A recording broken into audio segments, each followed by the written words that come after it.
ভুল ধারণা দেওয়া হচ্ছে জনগণের মধ্যে, বিশেষ করে আপনাদের ওই সোশ্যাল মিডিয়ার মধ্যে, যে বিএনপি সংস্কার মানে না। বিএনপি তো সংস্কারের জনক। 1975 সালে শহীদ প্রেসিডেন্ট জিয়া রহমানই একদলীয় শাসন ব্যবস্থাকে বাদ দিয়ে বহুদলীয় গণতন্ত্র নিয়ে এসেছিলেন। তিনি জনগণের স্বাধীনতা, বাক স্বাধীনতা ফিরিয়ে দিয়েছিলেন। তিনি প্রেস ফ্রিডম দিয়েছিলেন, বিচার বিভাগের স্বাধীনতা দিয়েছিলেন। সেগুলো তো তখন সবচেয়ে বড় সংস্কার ছিল। পরবর্তীকালে দেশনেত্রী বেগম খালেদা জিয়া তিনি পার্লামেন্টারি ফর্ম অফ গভর্নমেন্ট নিয়ে এসেছেন, প্রেসিডেন্সিয়াল ফর্ম অফ গভর্নমেন্ট। এগুলো সংস্কার নয়, এগুলো অনেক বড় সংস্কার।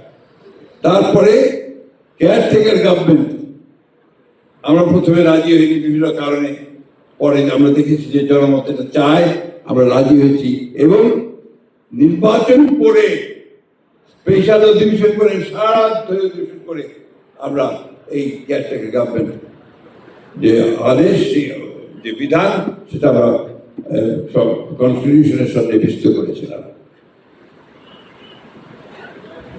ভাইয়েরা, এরা সম্পূর্ণ মানুষকে ভুল বোঝানোর চেষ্টা করছে, আন্দোলন করছে। এখন আপনার জামাতের নেতৃত্বে 11 দল, তারা এটার উপরে আন্দোলন করছে। উদ্দেশ্যটা কি? উদ্দেশ্য হচ্ছে আবার বাংলাদেশকে ডিজিটালাইজ করা, অস্থিতিশীলতার দিকে নিয়ে যাওয়া। আল্লাহর কাছে হাজার শুকর যে এই পার্লামেন্টের অধিবেশনের শেষ দিনে বিরোধী দলের নেতা বলেছেন যে তারা সহযোগিতা করতে চান এবং তারা পার্লামেন্টে এই সমস্যার সমাধান করতে চান।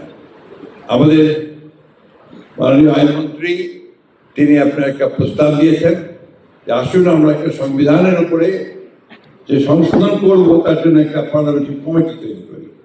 এই সাধারণ পার্লামেন্ট কমিটির প্রস্তাব দিয়েছেন। বিরোধী দল বলেছে তারা চিন্তা করে জানাবে। আমি আশা করবো যে তারা দ্রুত চিন্তা করে একটু নামগুলো দেবে এবং দ্রুতই এই সংবিধানের যে বিতর্ক শুরু হচ্ছে সেই বিতর্ক শেষ হয়ে এটা নিয়ে আমরা সামনের দিকে এগিয়ে যেতে পারবো। আমরা এখন আর এফোর্ট করতে পারি না, আমরা বিভাজন এফোর্ট করতে পারি না, আমরা এখন এই অযথা তর্ক বিতর্ক এফোর্ট করতে পারি না।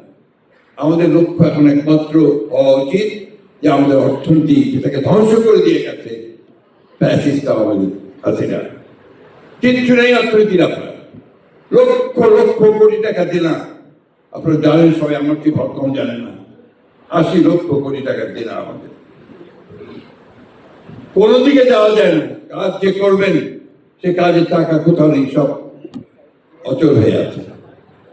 আজকে এই অবস্থা থেকে যদি আমাকে বেরিয়ে আসতে হয় তাহলে আমাদের সবচেয়ে বড় দরকার হবে জাতীয় ঐক্য, যেটা শহীদ প্রেসিডেন্ট জিয়া রহমান সাহেব একসঙ্গে সবসময় কথাটাই বলতেন।